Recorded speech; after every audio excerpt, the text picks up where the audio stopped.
of conventional Hollywood cliches and recurring lackluster sequels. One critic has seen it all, who can provide you with all the movie news, opinions, and reviews that could very well save humanity as we know it. This is Libby's Movie Hunt. And now, your host, Libby Hunt. Hello, welcome to Libby's Movie Hunt. I'm your host, Libby Hunt, along with Kevin E. Hello, hello. Hello, happy weekend. Happy Friday. Yes, and it's almost Valentine's Day. It is. Did you get your cute girlfriend anything? I don't want to say it just in case, Okay. you know. But Okay. yes, I did. Okay, good. Girls always like chocolate and flowers. That's always a good one. Yeah, it's hard to go wrong. Yes. With flowers and chocolate route. So that's why I'm wearing red in honor of Valentine's Day. But thanks for tuning in. We're here every Friday at 2 o'clock on watchonairlive.com, and you can find us on YouTube, iTunes, Libby's Movie Hunt Facebook page. We're all over the place. Pretty much anywhere you can consume digital media, Yes. where you can find us on there. Yes. Or Libby's Movie social Hunt. media. Yeah. And thanks for tuning in. Last week, we had the stars of Growing Up Smith. And that little film, well, not really. The star called it a independent film with legs. Yes. We hope it goes places. It took them a long time to get completed. 9 years. So, yeah. And I want to apologize to the Indian actors that are in it for butchering their names. I didn't even attempt it because I was too afraid. My husband said, Libby, you have really got to work on some of these names. And I said, this has been going on. In college, I did a radio show. I went to Stevens College in Columbia, Missouri, and I had my own radio show. And I did sports occasionally, which I know nothing about. And whenever I had to talk about, do the ice hockey, you know, a lot of them are Canadian names. Yeah. Would totally butcher their names. One day I get a call in and they're like, and I pick up the phone and they're like, who is the illiterate idiot on the air? And I'm like, it's me. I cannot. I'm terrible In your with defense, foreign. those names were particularly difficult. So hard. I mean, for me, I just didn't even want to, because I knew I would butcher it. So I'm like, you know what? I'll just I know. let you say the names. And So we're working on that. I'm Yeah. working on it. You're better than I am. no. So this week, Kevin and I saw 50 Shades Darker. Kevin saw I saw Rings and John Wick Chapter 2, which I was very excited about. Keanu Reeves, I love. And then I also saw I Am Not Your Negro. So you didn't see either of these that I saw. Nope. And You you haven't- didn't see either of the ones that I saw? I know, so that's kind of fun. All right. Yeah, definitely. Yeah. So let's start with 50 Shades Darker. And it got only 8% on Rotten Tomatoes. It did. And the first one didn't do particularly well critically either. Not critically, but it made like... It made a lot of money, yeah. It was made for 50 million and made 500 million. I mean, I don't know. The whole making those into movies and releasing them around Valentine's Day is very smart. It is, but it's one of those things. Do you want to go see it with a date? Because I mean, be awkward, wouldn't it be uncomfortable? Unless it's your boyfriend. I think it's like go to a place that serves wine and grab some wine with your girlfriends and go kind of Yeah. movie. Not a. I mean, I don't know. Or go by yourself. Or go by yourself. So I went last night by myself, weirdo, and my husband had no desire to see it. And I went to Studio Movie Grill, and it was filled with women. You know, I don't think I saw a man in there, and they were hooting and hollering when the star came on. But basically, it's based on the E.L. James novels, which she is a woman, and this time it's directed by James Foley of Glengarry Glen Ross Greatness. Yeah. James Foley. See, again, hello. What's wrong with me? James Foley. But it stars Dakota Johnson as Anastasia Steele, James Dornan as Christian Grey, and you know who's in it? Kim Basinger. It plays, the person, kind of the...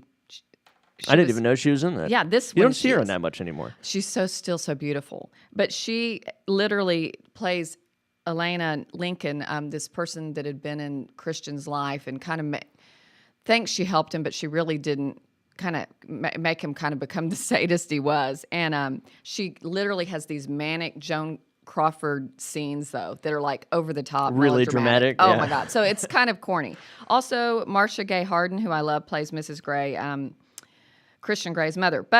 And the last story, so, it's the story of this kind of crazy relationship. Christian Grey has a, sad childhood. He's abused. He becomes he likes to have this submissive role with women. And then I didn't realize he was a sympathetic character. well, they make it. That's why it works, because it's a monogamous relate. He finally falls in love with somebody, Anastasia Steele, and they have this monogamous relationship. And she's letting him back in her life this time, and trying to help him with his problems. He says, "I'm gonna get better for you and not have this, sadistic problem I have with people being submissive." I mean, it's just kind of a weird The whole tone of his background, is that present in the first film a little as well? bit, but this time they show that more, so it makes him more sympathetic, Right. of course, or this whole thing wouldn't work, and he truly loves her. But the movie takes itself entirely too seriously. I mean, it needs to lighten up. What makes this movie kind of work is that it's kind of an accidental comedy. Do you know what I'm saying? Like it's so bad it's good almost? Right. Like actually the star of the movie, Dakota Johnson, she has really good comic timing anyway. I mean, she's been in a couple of funny things. Yeah. But she's like in her bedroom scenes, she giggles it's I can't explain it. It works. And she kind of embraces the ridiculous. Yeah. And makes most of the silly lines from comedy to, drama. She goes back and forth to comedy to drama, kind of like her mom did in Working Girl. Her mom's Melanie Griffith. Yes. And her grandmother is Tippi Hedren. Mm-hmm. So, there's a legacy of Definitely. actors there. And I think she's the best actor of those three. But it's kind of an absurd movie. The director okay, so I thought this was interesting.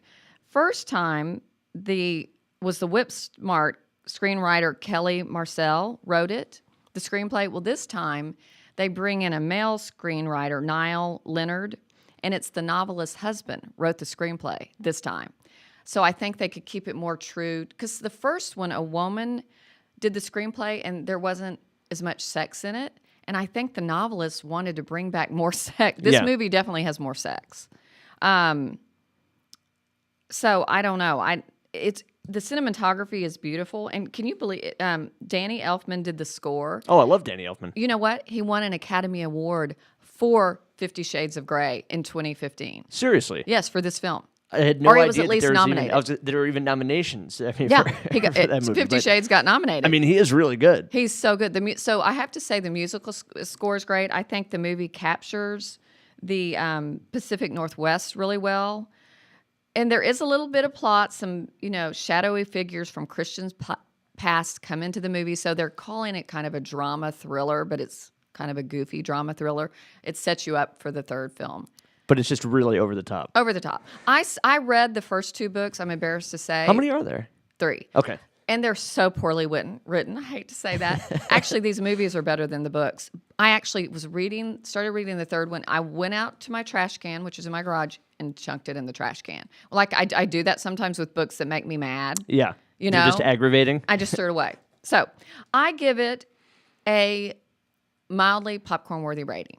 And from what you're telling me, the crowd that you saw last night, it'll do really well commercially. Oh, yeah. It'll do great. But it's not... it's not breaking any ground. It is not critically acclaimed. No. And I mean, but I hate to even say popcorn worthy, but it is watchable. Yeah. And it's not, they're like, some people are like, oh, don't go see it. It's saying this and that about women. And, I've seen a lot grosser films out there.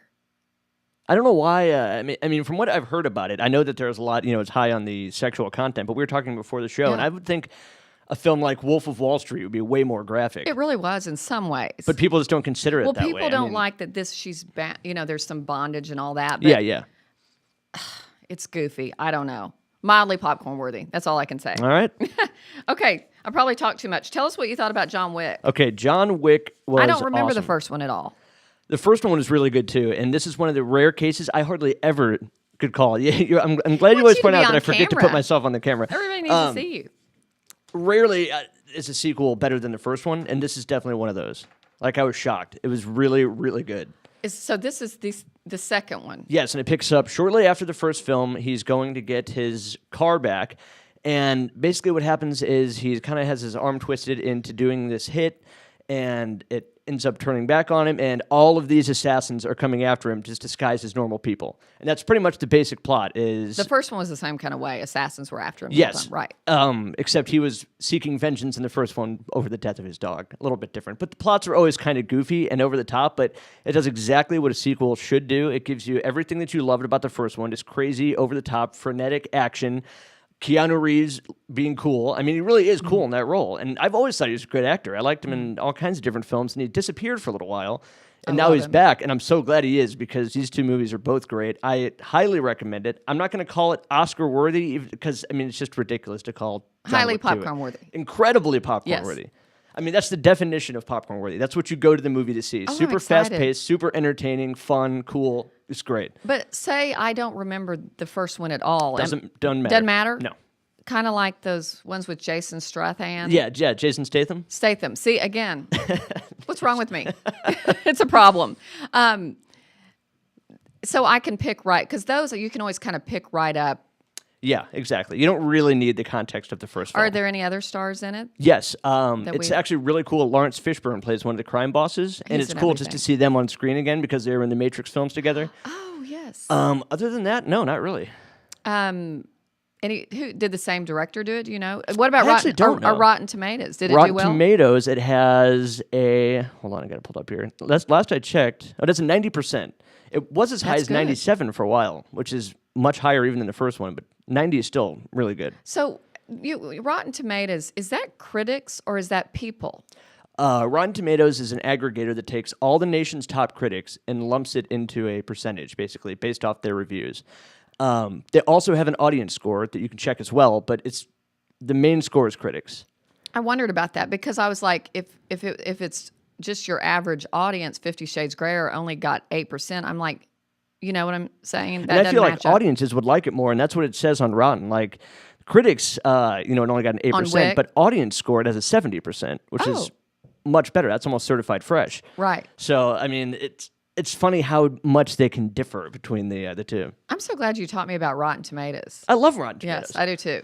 Isn't Keanu Reeves an interesting actor because he kind of has his delivery is very flat. Yes. But he's good. He's very good. He's so handsome. He's got a cool look, but it's an odd delivery. I think that's what's make him. What was that first movie? He was like a drug head. They go back in time. Bill and Ted's Excellent Adventure. Yes. Yeah. That's one of the first things I think I saw him in. I think that was probably his breakout role. Mm-hmm. And it's funny, you feel bad for the other guy because nobody ever heard from Bill ever heard of him again. again. It's kind of like Ryan Seacrest on American Idol and his sidekick. You never heard from him again. Yeah, Do you exactly. remember that initial one? Yeah.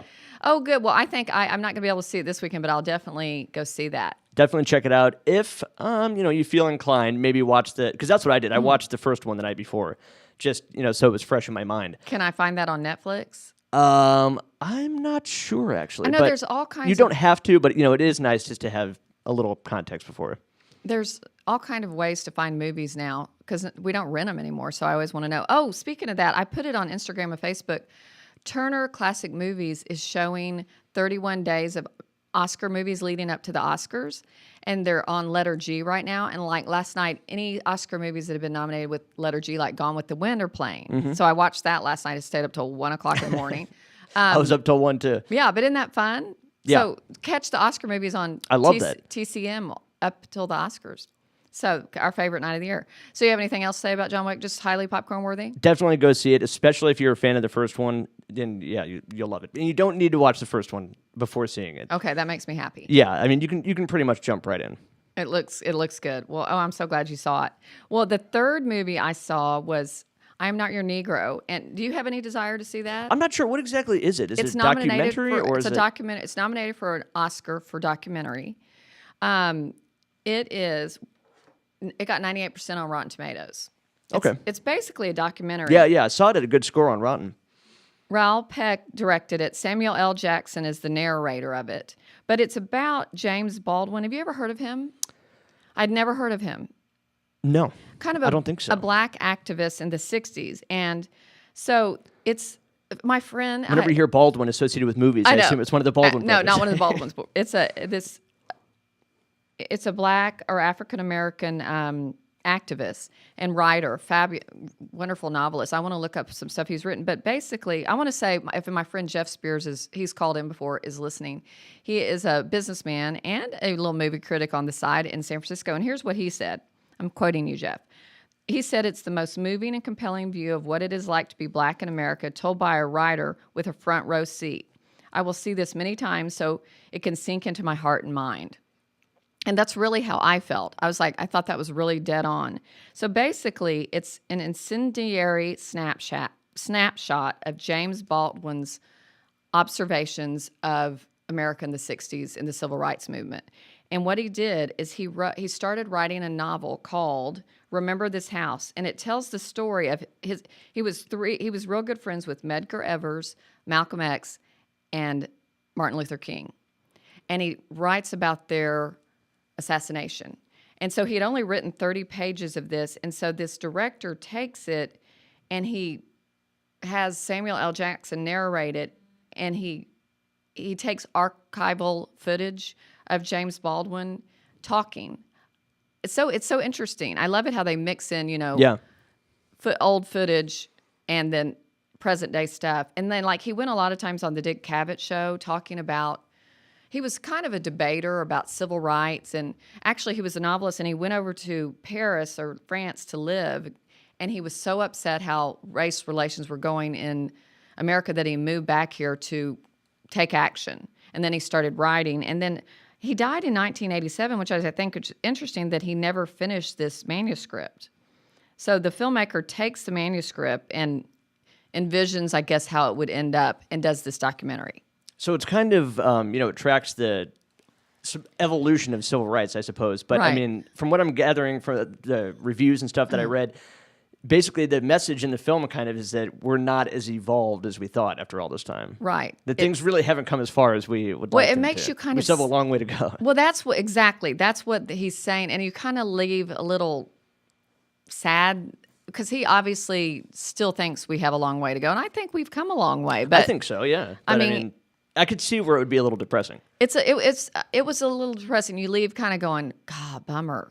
Is that? It's not an uplifting experience. No, I mean, and I don't know if he's really right. He was very opinionated, and I don't know. It's just, I think we've come further than it lets you on in this movie. But it was made not just to observe the history of civil rights. It's definitely the filmmaker has an agenda. Oh, completely. The filmmaker actually, too, I thought this was interesting, is he's Haitian. I thought, and I don't know, Haitian filmmaker, he does both documentary and feature, and he's also a political activist. So obviously, there's an agenda in this movie. Yes, yeah. But it's good. It's worth seeing. It's very thought-provoking. James Baldwin, has he made anything else? Well, no, that's the director is Raoul that's right, that's Peck. right. The James Baldwin is the Writer. the one that died in 1987. That also he was at that time African American and openly gay, and he was friends with all these people. So which was interesting, but it's something to think about. I give it definitely popcorn worthy if you like documentaries. And this is one you're going to have to go to an art house type theater for. I mean, it's not going to be a wide release. It's at the Angelica, but go see it. It was nominated for Best Documentary for the Oscars, so it's definitely. I see why it was nominated. It's very, very, very well done. Do you have any particular documentaries that are in your top 5?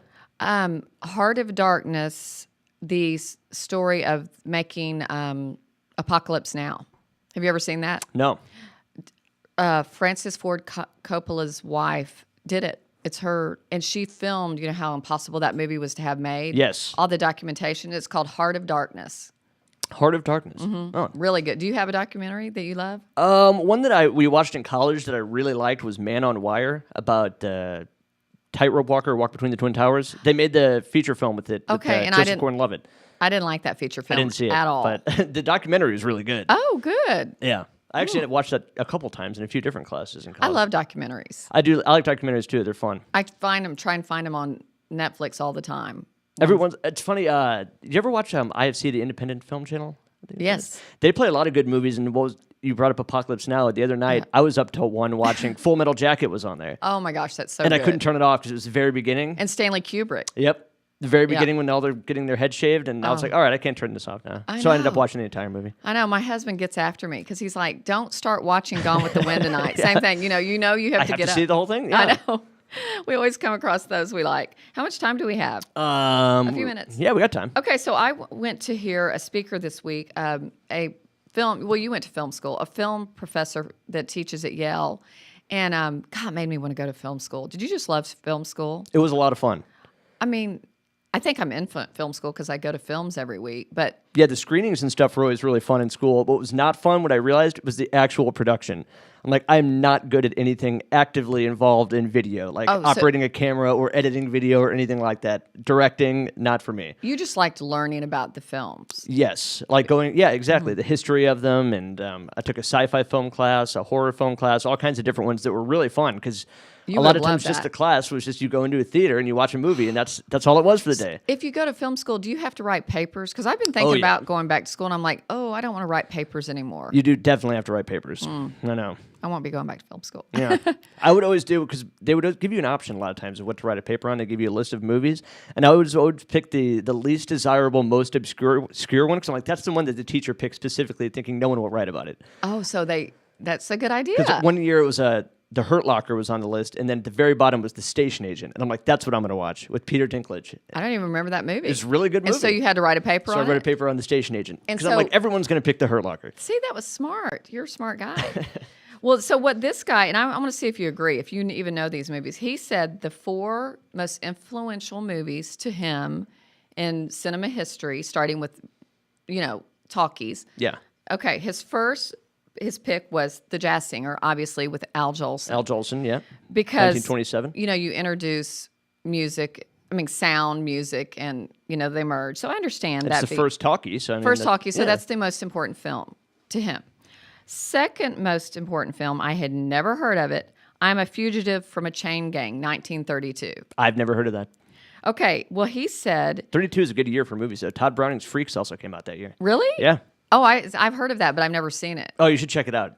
Well, okay, this movie, it's about a guy that's wrongfully convicted, put in a chain gang, but he said it was so important because movies started being like a political statement. Like they stopped doing chain gangs after that.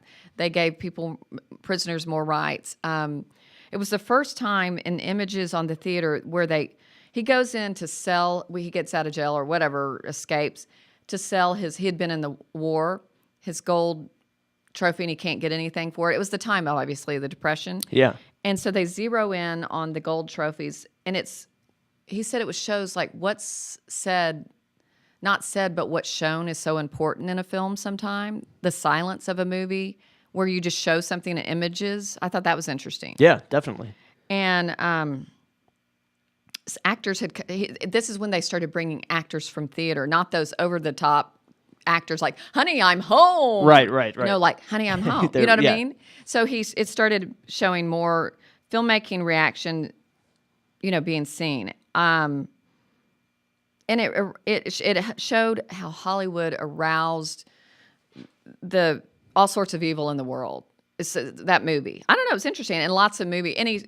Like a Woody Allen movie. It started showing so many spin-offs from this movie. So I don't look it up. And of all the films I've watched, I'm going to try to sit down and try to hammer out 4.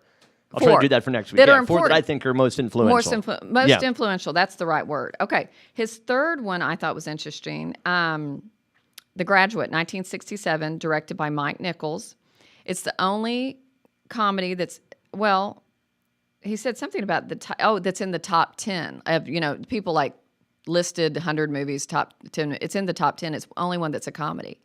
But I consider The Graduate a comedy, I guess. It's kind of more like a dramedy. I would have thought, more dramedy for sure. So I think he said it was the first time they had introduced CinemaScope, because all the big, like you see Dustin Hoffman's face this big. It launched the sexual revolution, is what he said. And That's a movie I never would have thought would be in this 4, but now that you're naming on the points, it actually makes sense. It does. It's there were some lines in it that were kind of real, almost prophetic. Like, remember we came up with that plastics. All you have to remember is plastics. Yep. And then it's also brought in the era of like Al Pacino, Robert De Niro, Dustin Hoffman, that Mike Nichols really wanted someone that didn't look like your typical all-American. He was a little short Jewish guy, Yeah. who was 30 playing a 21-year-old. Right. He's not your typical leading man. Yeah, and Anne Bancroft, who plays the woman he seduced, Mrs. Robinson, was 35, and he was 30. She was only like 5 years older than him. And Catherine Ross. And then this was the first time a soundtrack had been made to a movie where they sold the soundtrack. Do you know what I'm saying? Mrs. Robinson, or the song, the song that goes... Where they like released it as its own It was LP? written for... Yes. Oh, okay. I see what you mean. I didn't know that was written for that film. It was written for that film. It wasn't made before. I thought that was interesting. And then there was the first time that was a soundtrack. So that's why he thinks it's one of the most influential films. Yeah, I can see that. I definitely think it's an influential Absolutely. film. But now I see why. But it's something to think about. Then his last one was Jaws. That would be in my top 4. Okay, yeah. He said, that was obviously Steven Spielberg, 1975. It was on, I think, 200 million. It was done for 200 million, and it was the first movie that made 200 million. I mean, okay. Definitely his groundbreaking director. I mean, just the way that it's shot and everything was brilliant at the time. It still is. It still plays really well. And it's funny because a lot of that was just because of the low budget and the malfunctioning equipment that they had. So they weren't even able to show the shark that much, but that actually built the suspense for the entire film. I know. It was so... I remember seeing it so well. I was in 7th or 8th grade, and I was just so... I watch it every summer at least a couple times. You're so funny. It's in my top 5. I know. Well, it was shown... movies used to be shown like only on 40 screens. This one, they rolled this out when like 600 screens. He said it started The Godfather was only shown on 40 screens. This was shown on 600 screens. But it started the marketing of movies, really market, because they always had done that back to Alfred Hitchcock, marketing, Psycho, but really marketing. And he said it started sequels. Were there not sequels before Jaws? Something about sequels, or it made them popular. Yeah, I guess. And horror being franchised like that wasn't really... He was saying it was scary in the way, people that summer wouldn't... I remember going to the beach in Florida and being scared to go into the ocean. It still scares me. Kind of like people don't want to go into their bedroom after The Exorcist, or they don't want to take a shower after Psycho. People, it was that kind of movie. I didn't even want to swim in a pool when I was a kid after watching Jaws. It creeped me out so much. I know. Isn't that funny? Obviously, I'm not going to get attacked by a shark in a pool, but, And you didn't even see it in the big screen. No, I have seen it in the big screen. But okay, what's much better on the big screen. Another thing he said that this movie did, and I think you'll think this is interesting, and as Star Wars also did, it started people being... You and I, like young people like you, being interested in going to film school. So people started endowing chairs at film schools because of movies like Star Wars and Jaws. Yeah. Because everybody was so interested in films then. I think it did. I always had loved films like since The Wizard of Oz, but I think Jaws was one of those that you started thinking more about filmmaking. Definitely. So, and its impact on society and culture was huge. The entire world hated sharks after this movie came out. People were hunting and killing sharks based on a movie that someone made. It's crazy the movie can have that kind of impact. No, he went on and he said, actually, he talked about that. There was like groups that went and hunted sharks. People hunting sharks, baby, yes. because of a movie. So I have to agree on that one. I definitely agree on that one. In fact, I miss the days when Steven Spielberg made movies like that. When he made films like Jurassic Park and Jaws, these like cool, scary monster movies. I'm like, just make one more, please. I know. Those were great. They're so great. I love Schindler's List, too. That's totally opposite. That's one we definitely watch in school. He's so gifted. But so wasn't that interesting? So you and I should come up with our 4 movies that are very important to us. Yeah, definitely. That's a good topic. One of mine is going to be the same as his. It's going to be Jaws. Jaws, yeah. And Star Wars, well, it may have not have, it probably influenced. I don't know. I don't think it's nearly as profound as Jaws is. You know what? Just as a movie, Jaws, I think is one of the best movies of all time. I don't know that Star Wars. You just the love acting it so much. and it's kind of campy. It is like a space western, and it's definitely impactful. But I don't know that it's not the same caliber of movie that Jaws is. I don't think. I'm reading Carrie Fisher's Princess Diarist about her diaries when she was making Star Wars, and they thought they were making some low budget thing. You've got to read it. I'll bring it to you. Definitely. But thanks for tuning into Libby's Movie Hunt. We're here every Friday at 2. Now go enjoy the movies.